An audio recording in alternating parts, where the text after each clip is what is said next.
goes on that journey, and we'll also be talking about human rights right here on this particular program. So let me tell you, on the first hour, what we'll be discussing. We'll be talking about political intolerance, and our focus this particular morning is just how to really just create an environment where in as much as we have diverse opinions, politically speaking, we may be having differences in terms of our political affiliations. How can we live in a society where the differences do not break us? We've seen in the recent past cases of, politicians and leaders being accused of hate speech. And of course, also we've seen rallies being marked with chaotic scenes. That is what we are going to try and discuss and see how we can tame that going forward. Of course, on the second part of the program, we'll be talking about gender-based violence.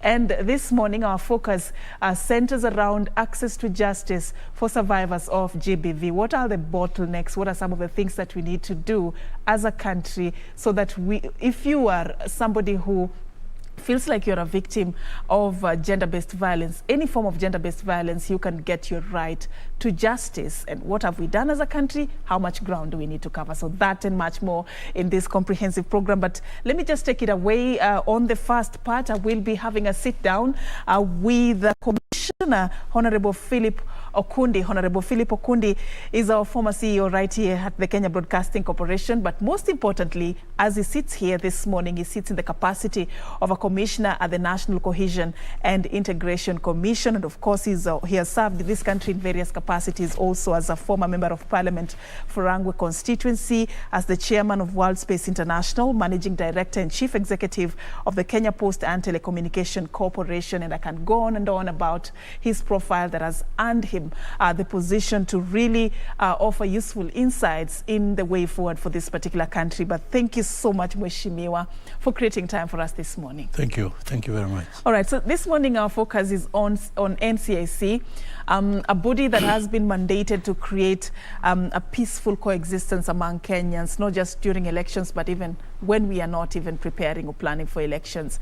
A lot has been said about your commission, and many are asking, when it was started, the vision was beautiful, the mandate was beautiful, but people have been having this feeling of the commission really loosening its grip. It's not really seen or heard unless there is an issue that has, come up, like, for example, what we saw the other day when Meru Senator Mithika Linturi made those remarks. So is NCAC still on track? Well, I thank you very much for giving me the opportunity. I think what I can do is to give you a little bit of our story, how we started. When we had the general elections in 2007, thereafter there were major disputes about the results that came out. And as a result, violence flared up. And people started, when violence starts, many things can happen. People just kill you even if they know you so well. They don't care who you are, they just kill you. They just kill, beat, and so many people were killed, many people were injured, and many people were displaced. They were removed from their own homes, their properties, and so on. So the whole world became very concerned that Kenya was actually banning. The African Union, the UN system, all systems of the world who are having good governments, they are concerned that what is it that is going on in Kenya, which has been a very peaceful and very progressive country. So let's go and help. So at that time, the Secretary General was the late Kofi Annan. So he sent immediately the president of Ghana at that time, called John Kofu, to come to Kenya and gather people and start meeting leaders and discuss what it is that we are going the way we are going. So a whole team was mentioned here, and they came and they started the meetings and they started the investigation, including regional leaders, the late Mkapa, the president of Tanzania at the time, and so many others came, and our own leaders, and the warring parties, which are the main parties at that time. So they investigated very quickly, and they found out what would be the solution. So they ended up with a summary of all points. One is that Kenya stop violence immediately, because otherwise the whole community, the whole world community will come up to help you stop it or make you stop it. And second, form a government of national unity, a government where everybody feels that there is something in it for them. And third, settle all those people who are displaced, who don't have their homes or their properties anymore. And the fourth agenda is the most important one, and that's where we come in. Form a body which will remain forever, a body that is concerned with stopping violence, creating peace, recognizing diversity, and making sure that ethnic operations or ethnic considerations that make people disagree are minimized to the minimum. Make that body immediately. So that is how they quickly... That is what birthed That is what backed the formation Yeah. of the NCSC. All right. A few years later, though, as we edge closer to the 2022 General Election, Commissioner, we're still seeing traces of violence in some, political rallies. There was one in Nyeri the other day in Jacaranda. And, of course, concern about, hate speech also. We still see it present and rife. So would you say that we have taken advantage of the vision that was there when this commission was being formulated? Where have we missed the point, perhaps? We have not missed the point, only that people are difficult to deal with, and it can continue forever. That's why those who are Christians or Muslims, they continue praying. We are monitoring all areas of the things that bring in violence between people. Only that this is our third commission. We are the third group that come in now. And we have equipped ourselves, but we've been talking and talking. Before it wasn't there.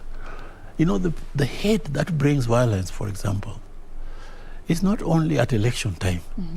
It is even within families, it's within clans, and so on. We know that parts of Kenya, people have been fighting all the time ever just because clans hate one another. There is something that people say that makes the other part annoyed, and then they start the battles.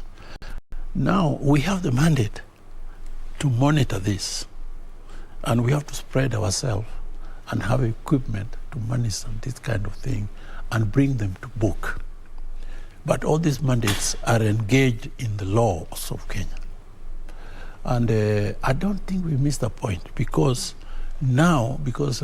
you see, in Kenya, almost every general election, violence just started happening. People start with a lot of hot speeches because they want to lead, but the others want to lead because they've knocked the others down. And knocking one another down involves some kind of things that are not tasteful.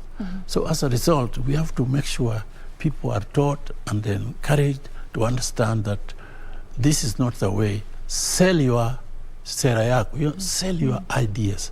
Sell how good you're going to do to these people. And whoever wins, people will elect you. But of course, it does not come out perfect. We are hoping that it will come out perfect. And let me tell you about this thing, hate. Anywhere in the world where there has been proper war violence, there was always a hate speeches involved. In fact, if you read the history, Adolf Hitler, who was really the main cause of the World War, he said that he could talk on a point for so many times until you start believing him. And then when you believe him, you are going to attack the other fellow. Yeah.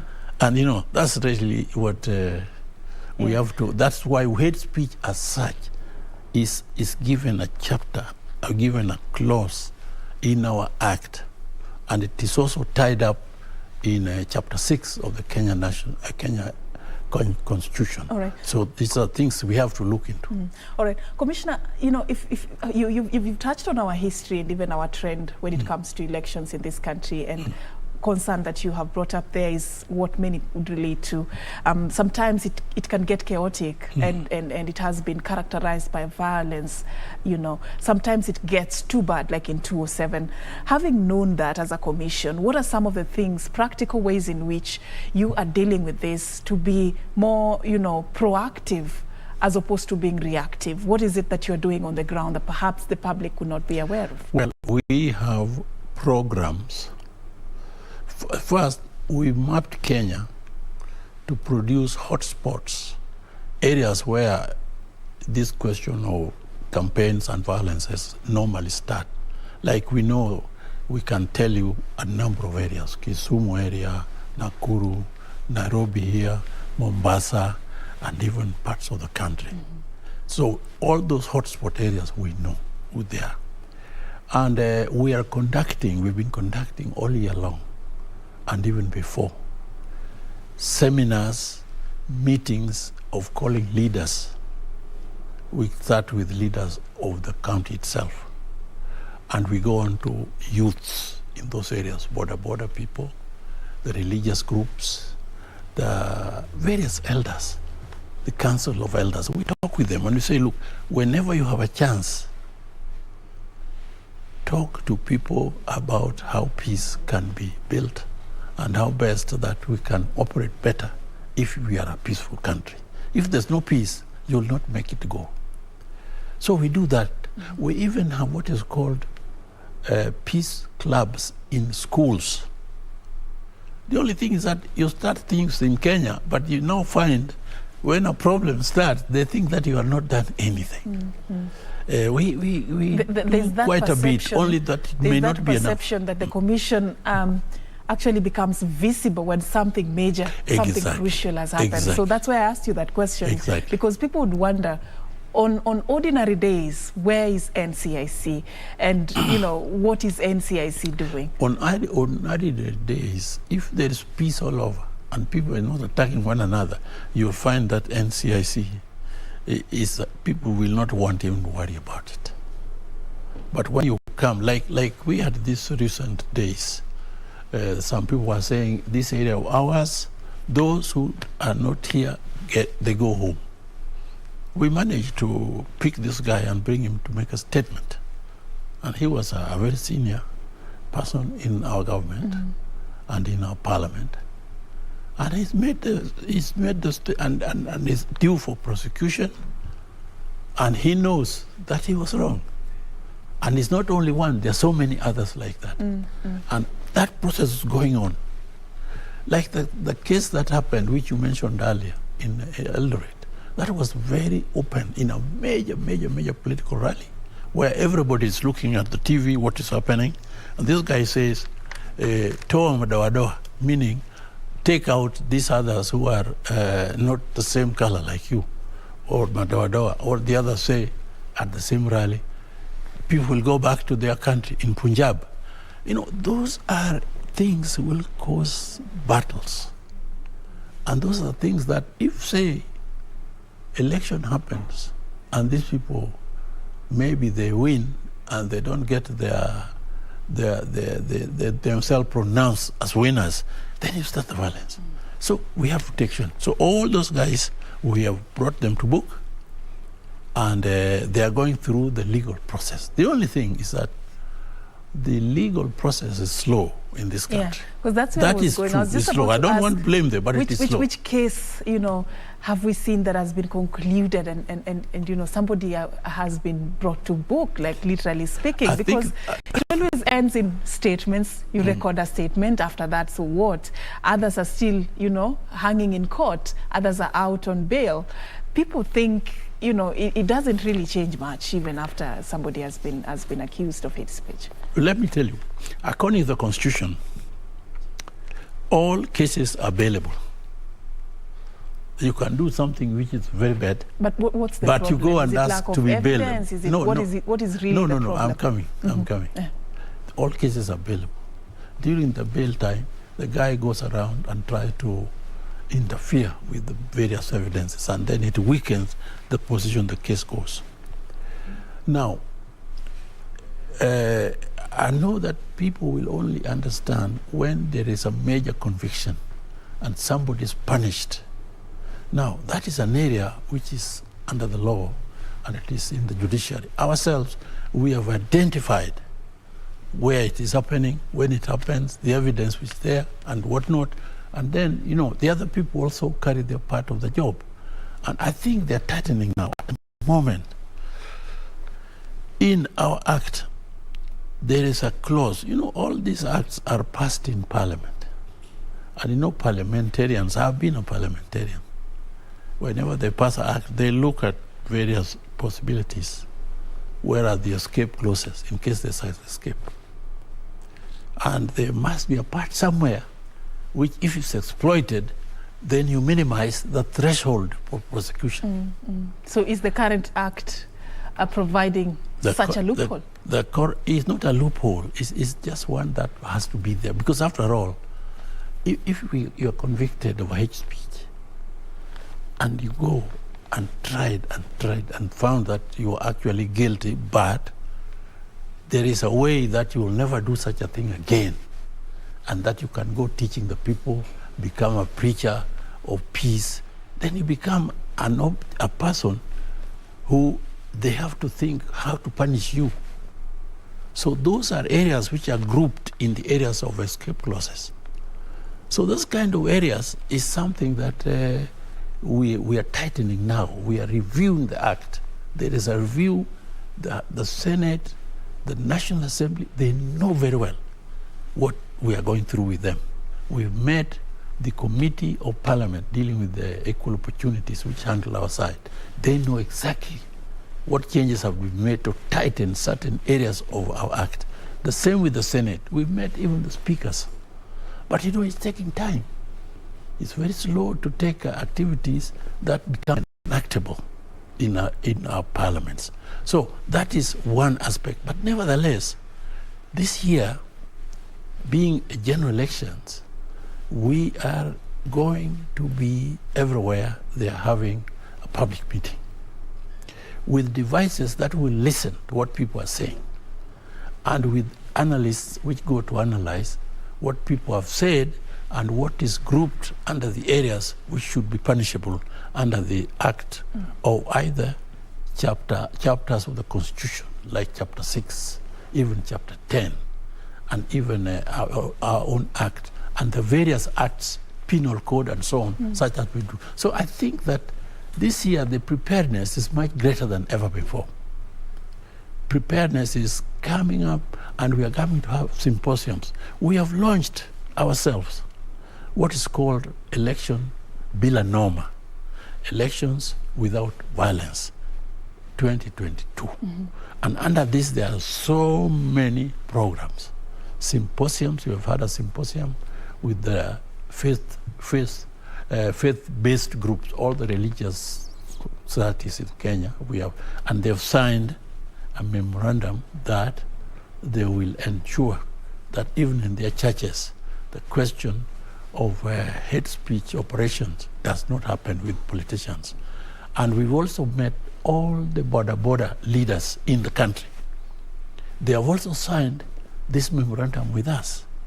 So they are tied up that they will ensure that they are not used by politicians or by anybody to carry those who are going to attack somebody somewhere else, or attack a meeting and then hide, and then we have people fighting for nothing. All right.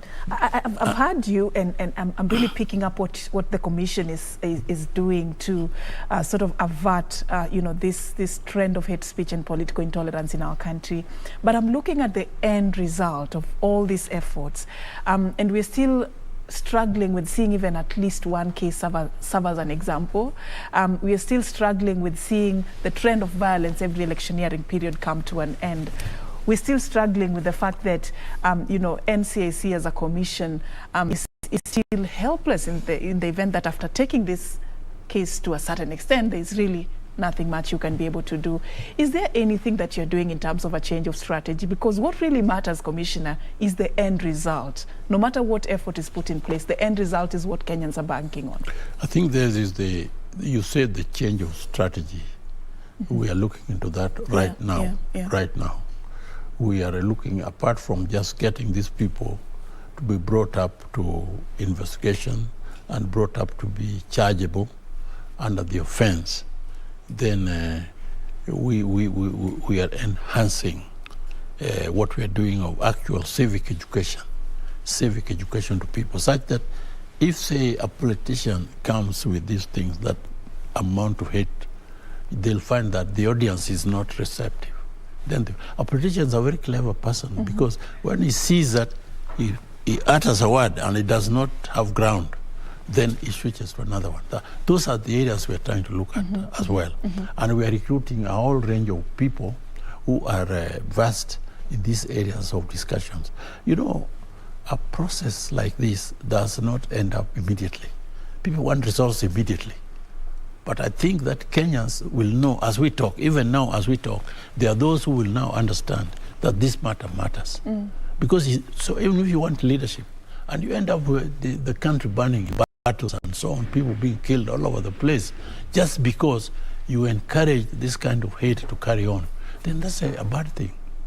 We are also, another strategy we're doing is that soon we shall be holding a symposium, a national symposium, where key leaders in the world and here locally and regionally to talk about this issue called hate speech. The hate speech is a very serious aspect of human life, because they can say, in Swahili they can say, vikwekwe, ondoa vikwekwe. You own a place which maybe you don't own it. You know, most Kenya is not owned by those who say they own it. You say you own this place, so toa hawa. Now, they don't know where they're going. Now, that is grouped in a hate speech operation. So, as a result, we are planning this symposium. We'll do it long before it takes too long to elections. And then we shall talk, and we will try. That's why we need you as a media to be talking these things. And let us leave the blame game alone. People tend to blame some people. We are only 7, actually. To be honest, we are only 7 commissioners. And the country has like how many million? Over we are only 7 commissioners, and we are running a secretariat of very few people, but people are very vast. We can hire a program, whatever. But we are preaching this, we are saying this, and I'm sure now that you saw some people, I can even say there was one time when there were by-elections, there was a lot of hate going on at campaigns in Mombasa, in Narok, Kajiado area. And those areas, we picked some very key people. And those key people, we put them to put evidence about what they said. Now, this thing seems to, these people now are behaving very well. And I think that's good. Then another thing we have, which I must tell you, we are organizing and we are about to publish, we hope we will deal with it, that there will be a list of shame. In this country, we have a list of shame that we are looking at what people have been doing and so on. You belong to the list of shame. But if you are doing so many good things, you belong to a list of honor. Now, as a result... But that list of shame has been in existence, right? The commission actually set it up already. It is a very controversial list. If you appear 3 times, you're barred from vying. Yeah, but it is very controversial because it is contested a lot. Yeah. Those guys who want not to be there, they contest it. But as a result, we will say, IBC, if you are the final clearing house for anybody to seek public office, have you considered this? And they will ask you, and if it's so, you will not get a seat. Now, that has never happened, but this time round, we are determined to see that it happens.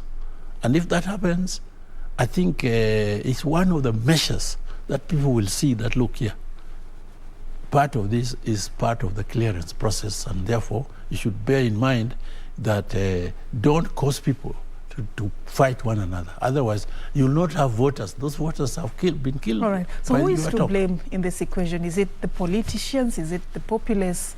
Or is it who exactly? Who bears the biggest responsibility? I think we should even contemplate who to blame. Okay. We should just say that it is a part of human culture to be sometimes indifferent, to be sometimes disagreeing, to be sometimes agreeing, to be sometimes very easy. You know, something like that. I know that it is nice to say, I blame so-and-so, and you think you are okay. No. The thing is, we were told that this body will be one that has the mandate to prosecute a case that deals with people who cause this discord in the country. All right, Commissioner. And that's ourselves. All right. I wish we had more time to continue having this conversation, but we're in that season. Yeah. And of course, this is something that we will be picking up in the near future. And next time, hopefully, we have politicians to also have their say. I would have liked them to be here. They will be here next time. We can argue together. Thank you so much for your time. Commissioner Philip Okundi, he is a commissioner at the National Cohesion and Integration Commission. We were just talking about how to tame hate speech and political intolerance in our country as we edge closer to the 2022 general election. Thank you so much once again for your time. Thank you. All right, we are going to be crossing over into the second interview in just a bit. We are talking about gender-based violence. Our focus this morning is access to justice for survivors of gender-based violence. Do stay with me for that as we take a break right now. Thank you. Was it okay?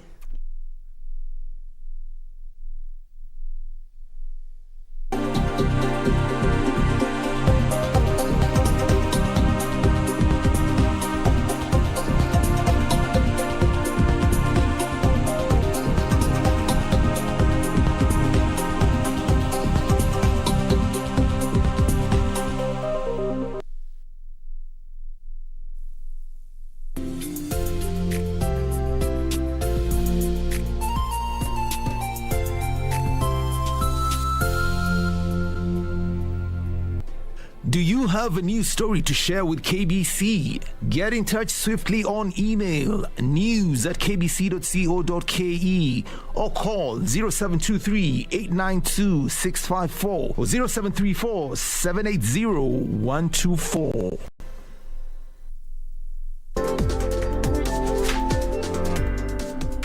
Despite the development of kitchenware, cookware using modern technology, the art of pottery is still gaining popularity.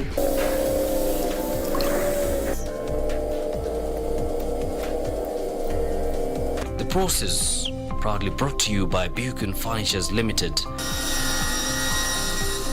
Local manufacturers of quality office furniture and dealers in quality office equipment like fireproof safes and cabinets.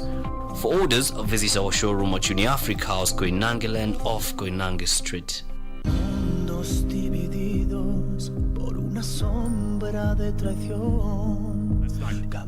If you want my fingerprints, then call my attorney. I can tell you how things stand on certain things, Mariela, but giving you a copy of the file is something I can't do. That is enough. I do my job with surgical accuracy.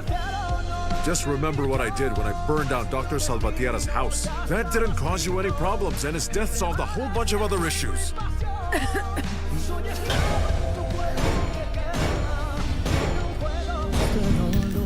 Lying heart.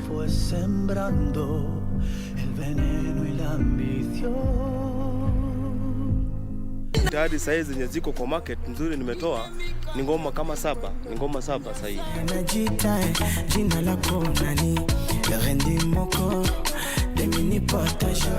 Ndio mafans wangu wategee mambo moto kali kama ngoma zangu hiyo Intie Dodani, ni ngoma nimekuja nazo na ni ngoma zitawachangamsha mbaya sana. Nikonyo gimana ireso gimana donge kana luongi yoyo kana moko chudo yoda donge tinga mal. I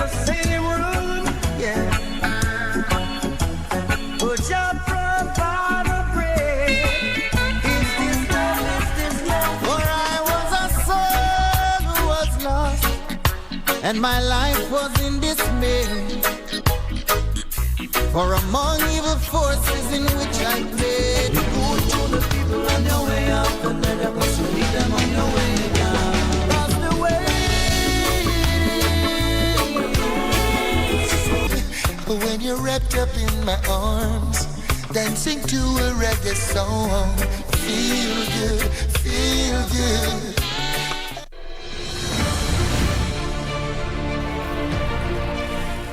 Miaka ya 80, mfumo wa 4K Club ulivuma sana katika shule za msingi na ukasaidia wanafunzi wengi kuwa na ujuzi na maarifa muhimu.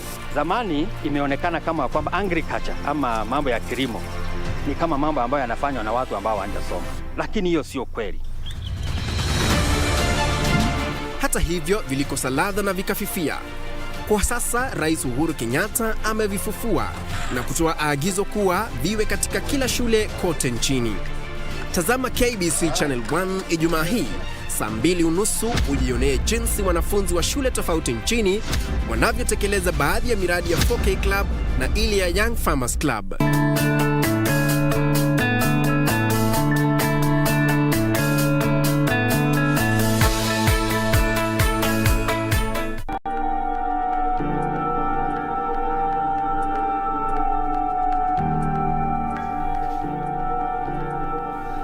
Atakuwa sawa.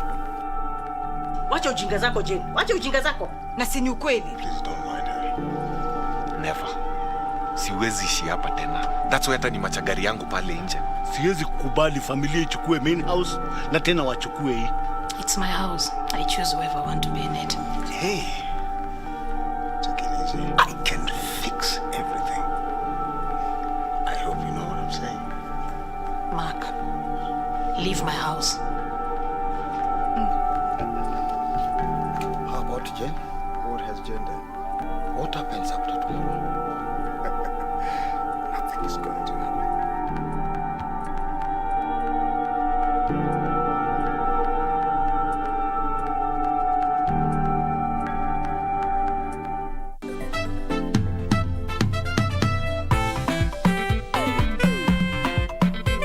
People like you are the one who are making me to do bad things. It is not giving up, eh? You know what? I cannot stand seeing my friend Atito sing again, once again. I have a heart, Bwana. Hey, and now a gig got it. Julia, it looks like it's Valentine's Day. Love is in the air. Kamene, the song categorically says, no man in a Zairan, no man in a Zairan. Na sauti kama kondoo. Yes, Mr. Tisha. Kinyanju, yes. I've seen your teaching site, and I would really love to join you. But this has to remain between you and me. Classmates, every Saturday on KBC.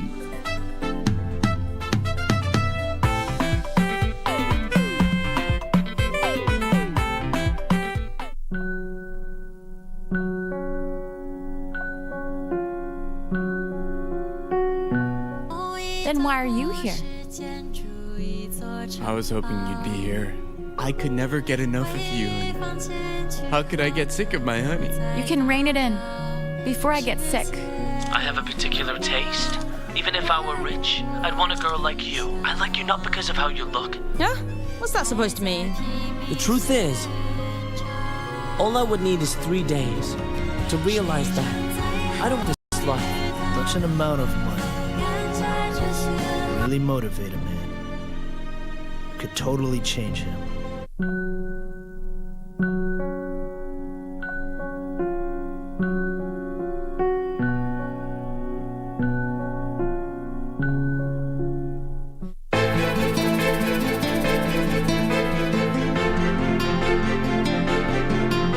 Babe, please. Wacha kuongea To make it work. Stop it. Familia yangu mimi iko mjini. Wewe kiko ikieke kikuliwase. Maswali mengine hujibiwa na maswali. Mbona unauliza maswali ambayo majibu yake hayajua? Nishakuelewa. Ama ndoto zangu pia zimekufilia mbali. Leo uko hapa. Shida ni Maya. Please tell me she's fine. Please.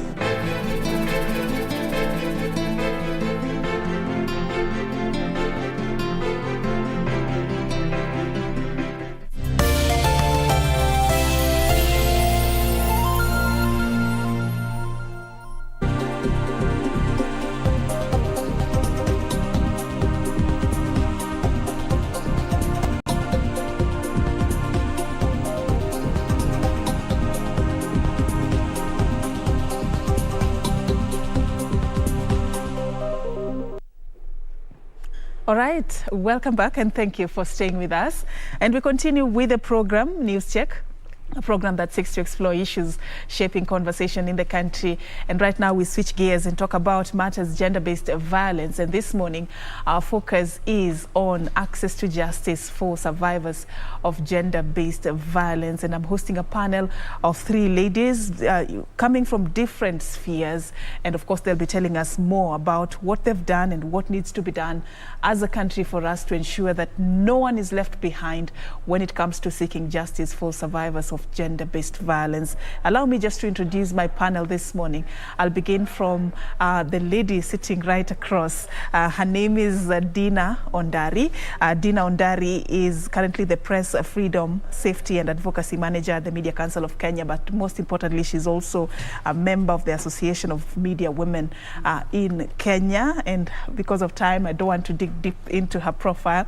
Wairimu, let me go to the lady at the center there. Her name is Edith Murogo. Edith is the convener of the National Shelters Network of Kenya. She is also the founder and CEO of Center for Domestic Training and Development, and has really been pivotal in different projects that have aided in human rights advocacy, such as the Talia Agla Girls Shelter and the Domestic Workers Transformation Program, and of course also a rich profile there that time does not allow me to go into. And of course we have last but not least, Wairimu Munyenyi Wahome.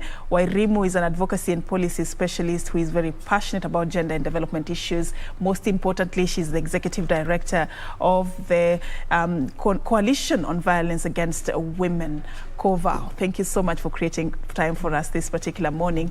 And of course, we just want to look at the journey to getting justice in this country for survivors of gender-based violence. Some people still call them victims, but I choose to call them survivors for personal reasons. I'd like to begin from where it all starts. And this question I direct to you, Wairimu. We've seen quite a number of figures and data and statistics about gender-based violence and the trends. But the concern for me is whether these numbers that we see are the true reflection of what exactly is happening in our societies. Do we get the full picture of the magnitude of the problem looking at these numbers? No. And the reason why I say that we don't get the full picture is because in terms of management of data, especially when it comes to gender-based violence, there is a lot of room for improvement.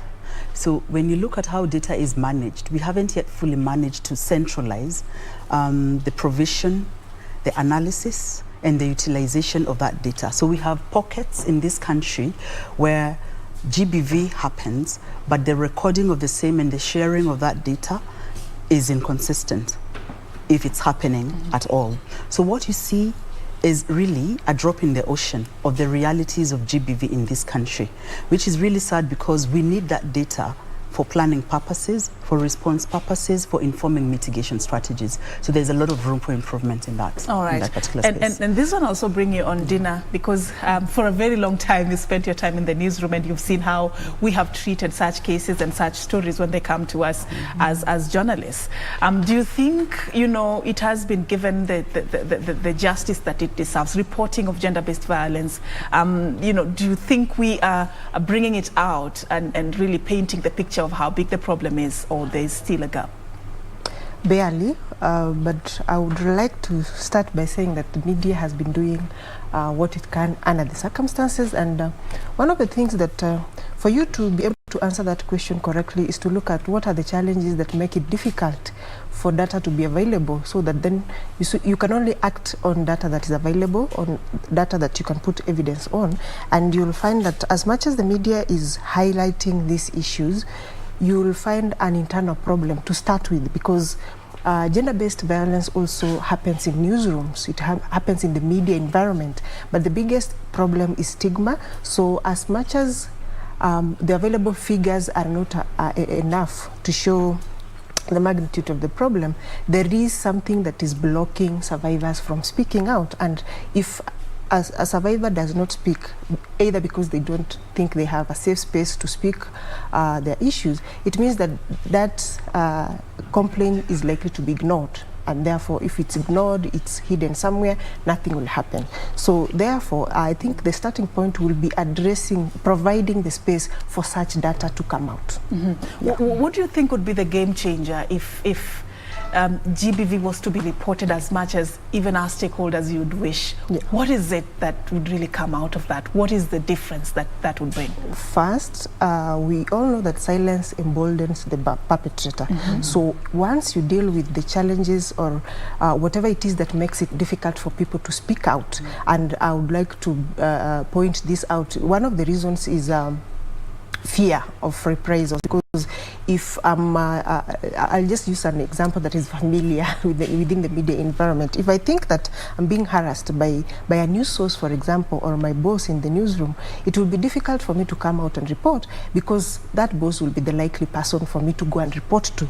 And because of that and the fear of losing my job, then I will not be able to speak. But if you remove such bottlenecks, you make it normal for people to speak about gender-based violence, for people to speak about sexual harassment, for example, then when you remove that cloud of fear and stigma, and it's no longer a taboo to talk about these things, then it makes it easier for these things to come out. And the only reason that something doesn't happen is because it's not known. So someone will say, we have not handled such cases in our institution, for example, because we are not aware. They are not happened. Nobody has come out to complain, because for anything to happen and especially, I'm not an expert in issues of justice, but I know that for anything to happen, for perpetrators to be arrested, something to happen, there has to be a complainant, and a complainant will be able to cooperate through the process. Throughout the process. So therefore, it is important to have such safe spaces for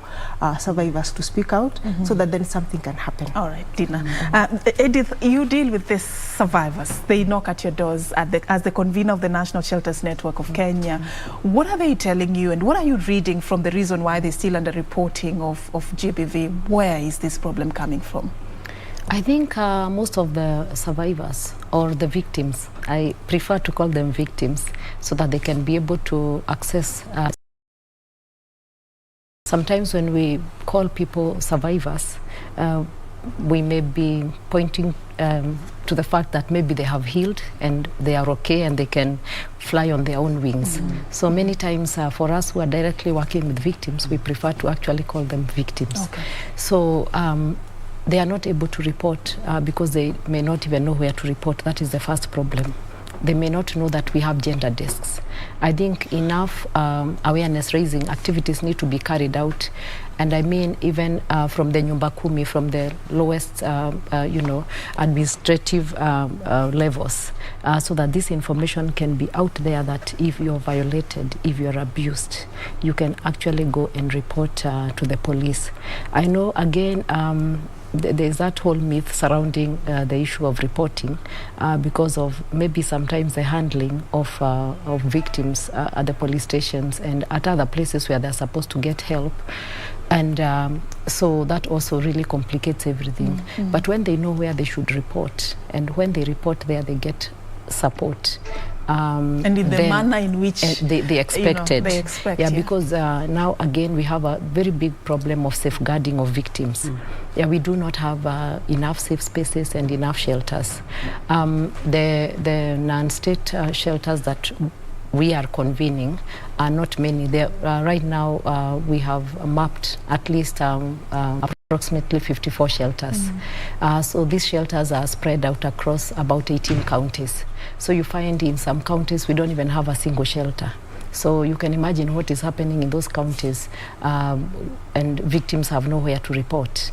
So it means that now these victims are left on their own and they cannot speak enough. I think my colleagues here have already alluded to the fact that these victim voices are not being heard. We are not hearing the victim speaking. Yeah. All right. I'll come back to you on the issue of shelters, just so that you can expound how important this is for our country. But coming to you, Erimu, as Koval, you deal a lot with the issue of just ensuring that survivors or victims get justice. What are some of the loopholes that you first of all identified in this journey to getting justice for survivors of GBV, and how is that being being worked out right now? What are some of the strategies that we are doing to make it easier for them to get justice? So thank you. So Koval's vision is a space where women and girls can thrive without fear of violations, and that's the vision that we have for the women and girls in Kenya. Now, I'd like to start from the continuum of care when it comes to facilitating access to justice for survivors or for victims. One is the issue that has already been talked about, the issue of information. And the reason why information related to GBV is important is because the lack of it creates a culture where there is fear, there is intimidation. And so when people experience violence, most of them fear speaking out against it or about it. But even when they do, they don't know, even when they want to, they don't know where to go to. And so it is important that at the household level and in our schools at the earliest opportunity, we start talking about issues of gender-based violence. We normalize why gender-based violence is wrong and what should you do in the event that it happens. Unfortunately, currently for most people, they only encounter a GBV referral system or mechanism when they are either a survivor or in the process of supporting a survivor or a victim of GBV, and that is wrong. After it has already happened. After it has already happened. People go through a whole education system without understanding the norms that contribute to GBV. They complete school, and sometimes people continue. You're only lucky if you happen to be in a space where GBV issues are deliberate and inform part of the work that you're doing. Otherwise, most people remain ignorant, very ignorant. And that is why you see the kind of utterances, you hear the kind of utterances that you will hear from persons in positions of responsibility who don't, because they're coming from a very uninformed culture. All right. Then we progress from that and come to a situation where the violence has happened and a response is required. Now, again, when you look at it, is very inconsistent. So first of all, there is challenges at the household level because in some spaces they want to cover that up, especially if the perpetrator of violence is someone that is closely related to them or can intimidate them or buy them out so that they do not pursue justice. But in the event that they're able to counter that and move to the next levels, you find that sometimes people report these cases to the police station and that's the end of it, and they do not know how to go about it. If that case, for whatever reason, happens to move to the courts, that's where you encounter the biggest challenges as well. Access to justice in terms of legal services is very expensive in this country. Lawyers are expensive. So Koval, for example, has to use a scheme of pro bono lawyers who are willing to give their time for free to represent victims of GBV. Not many people can afford that, and not many organizations can sustain legal aid programs because of the cost that comes with it. So that's a big loophole. And so even when that happens, again, there is bottlenecks, both administrative and otherwise, in our courts, which means that on average, for example, for the courts, for the cases that we handle, on average, a case takes 4 to 5 years to conclude. Who would want to go through such a long period of... Yes, it's a replay of trauma. People give up halfway, Lawyers also, give up and drop the cases, so you're constantly changing lawyers for some of these cases. So I think the culture really needs to change, and there needs to be real commitment beyond the statements that are made in terms of gender-based violence and responding to that in this country. And I think this is an opportune time because as we near elections, it's a topic that is very central to us as Koval, because we've handled cases of survivors of GBV during elections from 2007. And we are hoping to see political parties, we are hoping to see candidates prioritize issues of GBV in their manifestos. But most important is that citizens really can begin to understand the cost of GBV on themselves, but also on us as a country. It is costly, economically and socially. And so it's overdue, the need for us to change our responses, consistency, but also allocating the appropriate resources. But I always say that if we can mitigate the spaces and the drivers of GBV, then 50% of the work will be done when it comes to GBV response in this country. Talking about response, and Dina, I'd like you to talk about what the media, you know, has done and what the media needs to do going forward. Our reporting of GBV, how we package that information. What are some of the fundamental principles that we ought to consider so that the message is out there in the manner in which it needs to be out there for people to consume?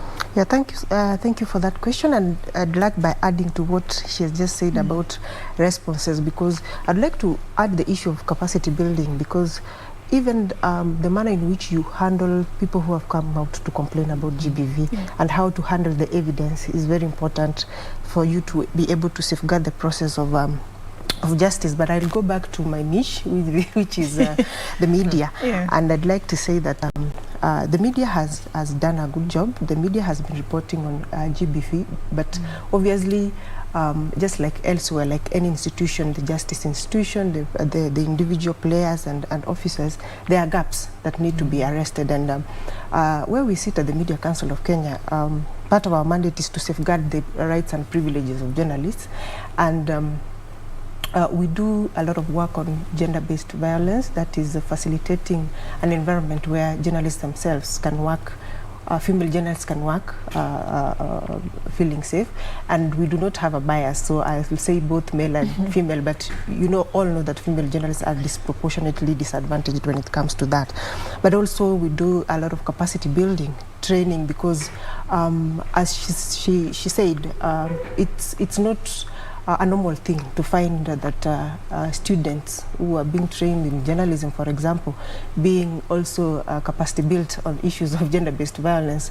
I think the things that attack prevalence is the code of conduct for the practice of journalism, but it's emergingly and increasingly so that there is need to include these thematic areas, so that then when the journalist comes to the newsroom, they know that apart from reporting the daily press conferences and all that, they have a responsibility to they understand their role as human rights defenders, because journalists by nature of their work are human rights defenders, and gender reporting is a human rights approach to journalism. So we already have a curriculum at the Media Council of Kenya on gender reporting, and therefore this is what we've been rolling out, and these campaigns that we have been working closely with other institutions, and we will be willing really to partner so that we are able to ensure that journalists are not only trained when they are in the newsroom on gender-based violence, but this can go into the colleges, so that if it's an intern who is coming out,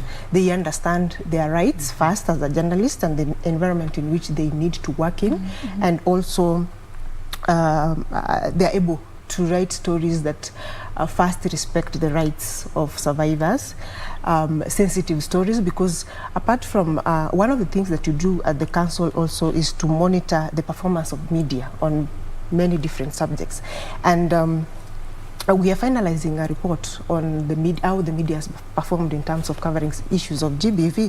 But before we release that report, because it's not possible for me to give results before we conclude, but by virtue of the fact that by virtue of the fact that we do monitoring on a daily basis, and you can already realize that most of the gender-based stories that are done, yes, they are done, and the media sometimes does stories just like any other Kenyan. If you hear something has happened, you report about it, people talk about it for a day, but the following day nobody's talking about it, and so it's forgotten. So there is need for the media to follow up on GBV stories, so that then the victims, that doesn't just become a subject in the news and then tomorrow nobody remembers about it. Follow-up of stories is very important in ensuring that victims of gender-based violence get justice. Going back to the issue of capacity building, you will find that some of the stories in the media today on GBV are all about sensationalism. You will find that I'll give an example of a story I saw yesterday or the day before, where somebody reported that a lady was killed, allegedly in a triangle, and quickly went ahead to state that, neighbors even said the lady was living beyond her means. What are you trying to portray? Are you there to side with the accuser or the killer, or are you there to present an issue or a societal issue that needs to be addressed? So I'll rest my case there for now, and then I'll do another round. All right. Yeah. Interesting point you brought out there. As you report these stories, what is your intention? What is it that you really want to achieve, you know, through this particular story as a journalist? That's what you should ask yourself. Edith, you know, let's talk about the fear that victims and survivors sometimes have. That I may come out and speak, but then at the end of the day, I'm going back to the same environment where I was violated or something like this happened to me. How big of a problem is that, and then how are we addressing it as a country? Yeah, I think that fear is real. Yeah. What happens normally is that, remember, this is a crime that has been committed against the victim. So immediately they raise their voice. And here I mean, for example, you go and report somewhere. It could be to the neighbor or to the police station or to an organization. And once investigation commence, what normally happens is that word quickly gets around to the perpetrators, so they know you are now trying to fight back. And what they normally do is that they try now connecting with you to intimidate you. They can do that using your phone. They can do that using people who know you or your neighbors or friends, and or people who are involved in that whole story that is going on. So you find that in that process, victims fear for their safety and their lives. And normally, because we are saying we already have a problem of safeguarding and shelters and safe spaces, what happens is that that victim is isolated. They start fearing for their lives. They start feeling alone. There's nobody to hold their hands. And many times, even when they go to the police stations, you find that there's no escort, there's no what do you call it? They are not helped. Like, even when they're accessing the police station, they are alone, or there's maybe no they are accompanied. There's no security. Yes. There's no security for them. And even when the security is there, maybe it's not always. Maybe it is sometimes. And then immediately they need to leave that place where they were assaulted or abused, or and unfortunately, they have nowhere to go. They may not even know where there is a safe space. How many safe shelter. spaces, such safe spaces? Would you be having the number? Yeah, we have mapped. Ratio? We have been mapping. The non-state shelters are 54. 54. The government, I think, has only 2 shelters. So, and then even the virtual safe spaces are not there. Or if they are there, they are not very well marketed so that the general public knows where they are. So I want to say that this fear is very real, and that is why sometimes even those victims who want to report or have started the process of reporting and getting justice, they are intimidated, they fear, and they even withdraw because there's no guarantee of their safety. And you see, these victims can even come and kill you, to even destroy the evidence. They can intimidate even those who are trying to help you, not just you, but anyone who is trying to help you. All right. So from the minute you become a victim, it's like you face a double tragedy. You are a victim, and then it's very difficult for you even to access justice. Yeah. If I come to you, Wairimu, I don't want us to end this program before we take the viewer through the basics. I may assume people know how to report GBV. I may assume that they know where to go, how to seek help, which are the first stages. But maybe not everybody knows. Probably just to take us through the basics, for somebody to know, in case you feel violated or you suspect, you could be in an environment where you're in danger, your rights could be infringed in some sort of way. What do you do? Okay, so there's quite a number of hotlines that have come up that people can use to report incidences of GBV, but also to be guided on how to go about it. Because the first thing people need to understand is, even when you call an organization like Koval, we are not a government institution, we're not a law enforcement agency. And so it is important that people understand how the law operates. So the first thing you need to do, and it also depends on the kind of violence. So I will focus on the issue of sexual, gender-based violence. So when that happens, it is important that the survivor, the victim does not bathe, does not destroy the evidence, so do not store it in a paper bag, do not bathe until you can get yourself to a police station to report. At the police station, you will get an OB number, but you'll also get a P3 form that then you use to go to a health facility, and at the health facility, a healthcare worker, a medic will fill it out for you, and then you need to take that back to the police station because it's a very critical component of what will be used to pursue the case alongside the other pieces of evidence. And then from there, depending on the investigations that the police do, then the perpetrator could be arrested. Now, when this person is arrested, then it means that the case may proceed to court. Half the time those cases drop off, but in the event that the case proceeds to court, then you will be guided. There is some level of legal aid that the government provides. It is not sufficient, and that is why then you find that some of those survivors are linked to organizations like Koval and other peer organizations that do similar work, where they may be able to access legal aid to support them throughout the court process.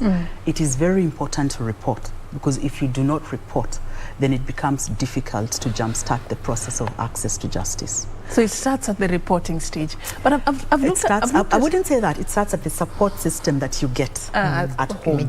Yes, or in the environment where the violence happens, because that is what will determine whether or not you take the next step of reporting that formally. Well, I'm looking at this cobweb though. Yeah. You move from that, let me call it scene of crime. Yes. You go to the police station. Yes. You go to the hospital. You're back at the police station. Yes. You're required somewhere else. Yeah. Is it working for somebody who has just gone through that horrific ordeal? Definitely. It's traumatic. Let's talk about It's traumatic, and also in terms of infrastructure, some people have access to police stations, others do not, depending on where they are at, the geographical location. And that is why the government has come up with an initiative of the Polycare, which is a one-stop system that allows victims of GBV to go through that requirement within the shortest time possible, so that we don't have people, falling out of this process because either they can't access or because of distance, etc., etc.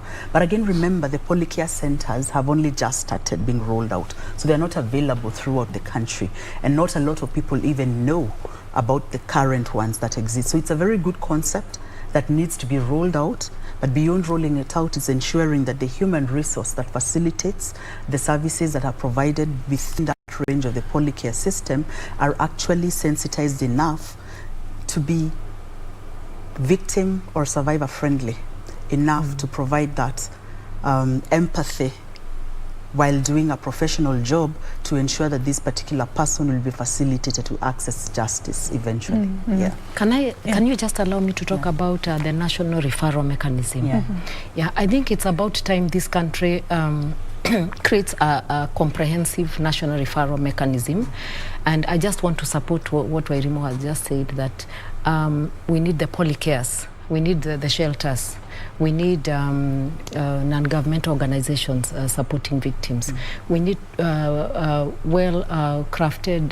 referral pathways, so that from the moment a victim or from the moment a person is victimized, they know where to go and where to start, because I think that is what you're looking for. And that is where we have a problem. So the moment we don't have a well thought out and planned national referral mechanism, then I think we are not doing anything, because we are not safeguarding the victims. And if victims are not well safeguarded, what does that mean?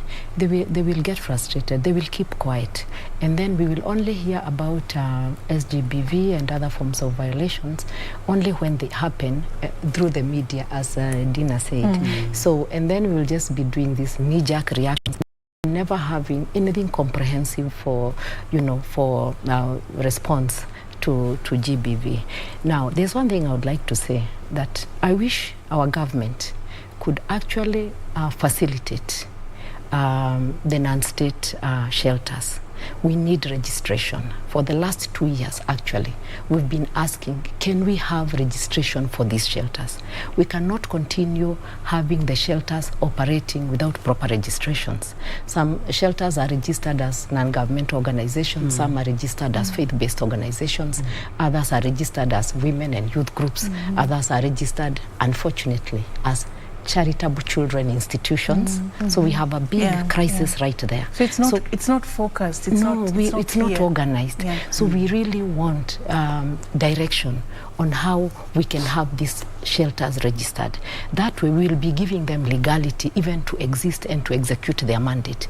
I want to say that these shelters are doing wonderful work, you know, in terms of safeguarding victims. They are doing all the work that the government should be doing, and it is not doing at the moment. And the other thing is that we also need, as a best practice, for the government to start allocating resources.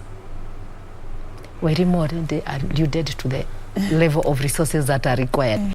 The lawyers, you know, the legal aid, medical aid, you know, the shelter itself, you know, like a place where you can have 3 decent meals, a place where you can sit and think about your next move, a place where you can be accessed by professionals who can help you and even prepare you for court. It is not easy for women to appear in court or for victims to appear in court. There's a lot of intimidation. I'm sure we have all been to courts and seen how the court process sometimes works out. And consider the fact that the case may drag we may be having 5 years. we may be having people in court who are very vicious, you know, people who ask very people who ask very demeaning questions, like why were you, you know, like why were you there at that time, you see?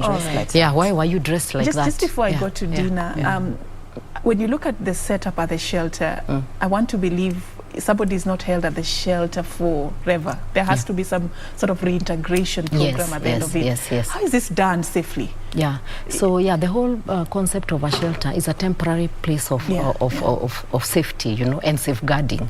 So we are advocating for shelters so that we can have safe spaces where women and children, or anybody, even men, because we also have shelters for boys and men. So at the end of it, what happens? At the end of it, what happens there is that at least you are allocated with the basic, you know, like a dignity pack. You know, you're allocated a bed, you're given food, you're given clothing. At the same time, you receive counseling. Counseling is critical for survivors. I mean, for victims to become survivors, they really need counseling.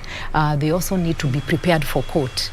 They also need to be reunited with loved ones. You know, sometimes the whole abuse process, the way it happens, it cuts and alienates victims from their loved ones. People take sides. You find people blaming you, a whole community for what happened, or like even the family asking you to give in so that these things can end there, or we can have settlements out of court. So victims sometimes are under a lot of pressure even to change their mind. So it is at the shelter where you can counsel them, reassure them, give them hope, and even encourage them to cooperate with the justice system so that we can bring these perpetrators to book. So you can see how important these shelters are. Without shelters, we will never fight, we will never win the war on SGBV. Thank you for bringing that out. Dina, what proactive role can the media play in you know, the fight against GBV, so that we are not just hungry for news when something has happened? We really want to scoop and report that, and even report how bad it was. You know, she was cut here and there. What proactive role can we play? Is it just about reporting when something has happened? Thank you for that question. And indeed, someone has already mentioned that we will only be hearing these stories from the media, and it's good to know that people look up to the media to provide solutions. And the media has the capacity to set the agenda on just about anything. So you'll ask yourself then, why is it that not a lot is happening? And I've already pointed out some of the challenges that are there, but it's good that we move quickly to what is happening to solve those challenges, so that then we are able to give solutions.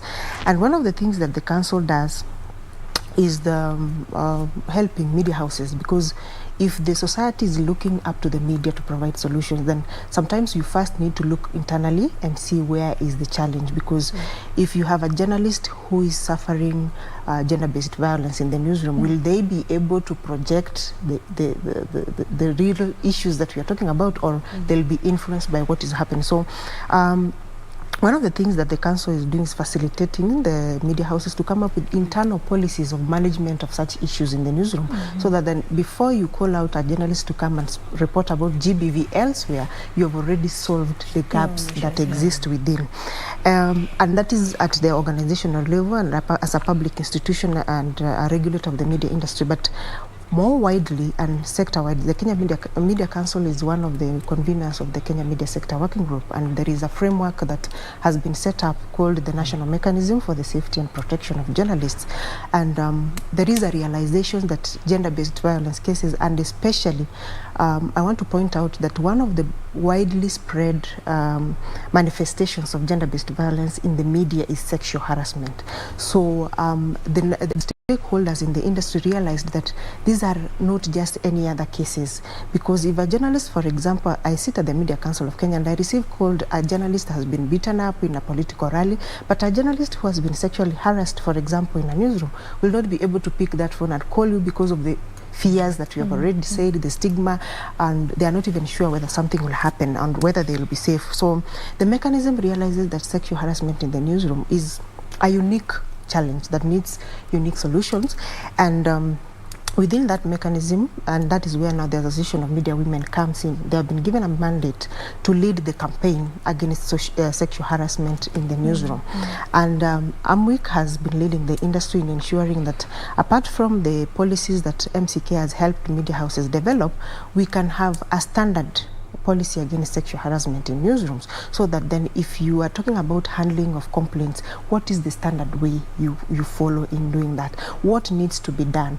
How can we ensure that the mentorship that we are so much crave for young journalists joining the newsroom, be it male or female, what kind of mindset do they need to have before they come to the newsroom? So mentorship is one of the deliverables. The other thing is ensuring that there is a standard policy of handling these issues within the media environment, not only in newsrooms but also outside, because journalists face a lot of harassment sometimes from news sources. So we talk about the media environment, and the other thing then is, how do you provide that critically needed safe space for these survivors to come out and talk about it, so that then and I would like to say that many journalists' careers have been ruined because of such issues, because when they find that there's nothing they can do about the complaints they have and they are disgruntled, someone just says, let that career be, I need my peace of mind. And you know, media is it's a small space.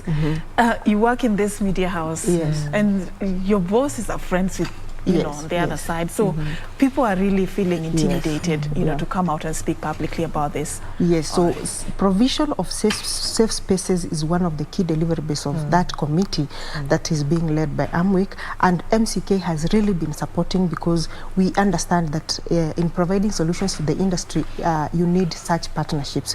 So we thank AMWIC for being a very willing partner, and there is a lot of work that has been going on, and of course as time goes, you'll be able to see the impact of the work that is being done. All right, thank you, Dina. I'm told we've run out of time, unfortunately, for this conversation, but I believe we've opened the eyes of the public in terms of some of the areas that we need to be addressing going forward. But I'd like to give you all a chance for your final words. I'll start with you, Wairemo. What's the way forward for you?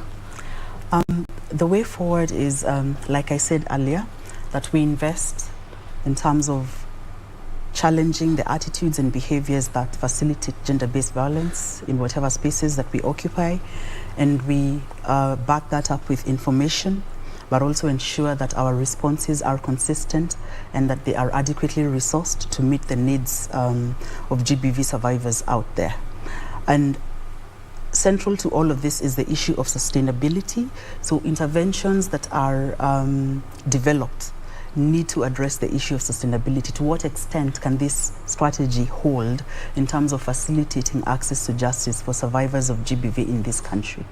If that strategy does not have a sustainability element, then in the long run it is likely to cause harm, either in terms of the services that are provided or in terms of misuse of resources. So it is important that we think sustainability in terms of the strategies that we put in place. But if we can mitigate in terms of educating ourselves and changing our behaviors and attitudes, we will have resolved the problem by 50%. I repeat again. Thank you. Thank you so much. Edith? I think for me, I would like to say that this country cannot afford GBV. It is expensive to rehabilitate and reintegrate victims. I think also research needs to be done. We need to start speaking with the numbers. We need to understand how much does it cost to rehabilitate and reintegrate one victim of trafficking. Sorry, one victim of... You deal with a lot of human rights issues. I deal a lot with a lot of human rights issues. Yeah, so I think we need to ask ourselves, how much does it cost, and can this country begin to afford? And then we need to see that money that the president has committed as the shelters network. We do need to see that money being allocated to us so that we can help the government in safeguarding of victims. Yeah. All right, Dina, your parting shot? I would like to emphasize on the fact that, you know, access to justice has many players. I just like to urge that we embrace partnerships, because as a human rights defender, you will need the police department, you will need the office of the ODPP, you will need the media. So it's very important to embrace partnerships and take advantage of the capacities that are available today in the industry in Kenya, because there is a lot of talk, the information is there, however little it is. There needs to be action. We need to see cases being prosecuted. We can't be talking all. So wherever anybody is, whether you're in the media, you are in the NGO sector, we need to embrace partnerships so that we safeguard these cases that we have, however few they are, because they will serve as lessons to the rest. There's a plan by the judiciary to set up, I don't know how far it has gone, to set up special units for addressing GBV cases. Does that provide some sort of hope, some sort of light at the end of the tunnel? Yes, and you know, there's a lot of debate around that, because there's both pros and cons, and that's why I'm talking about strategies that need to sustain. But if the GBV, so the issue is not setting up the special courts, the issue is to what extent will they be responsive to the needs, okay? Because you could set up a facility or an intervention that is not meeting the needs of the survivors. So really the issue is operationalizing it, ensuring that it has adequate resources, so that we don't have yet another institution that is, for lack of a better word, eventually going to turn out to be a white elephant. Yes. Okay. Yeah. Well said. Thank you so much for your time. Wairimu Munyinyi Wahome, she's Executive Director, Koval, Coalition on Violence Against Women. I've also been engaging Dina Ondari. She is a member of AMWEC, and of course Dina also is the Press Freedom, Safety and Advocacy Manager at the Media Council of Kenya. And of course I've also been talking to Edith Murogo, Convener, National Shelters Network of Kenya. Thank you, ladies, for your time this morning. All right, and that's how we wrap it up right here on News Check. Of course, this conversation can only continue. We cannot end it here. So on another day, another platform, we'll be picking it up. Thank you so much. My name is Safina Cheng Ouma, and coming up is the Swahili version of the program, Kurunzi, Mashinani and Tamrini coming up next. To stay for that.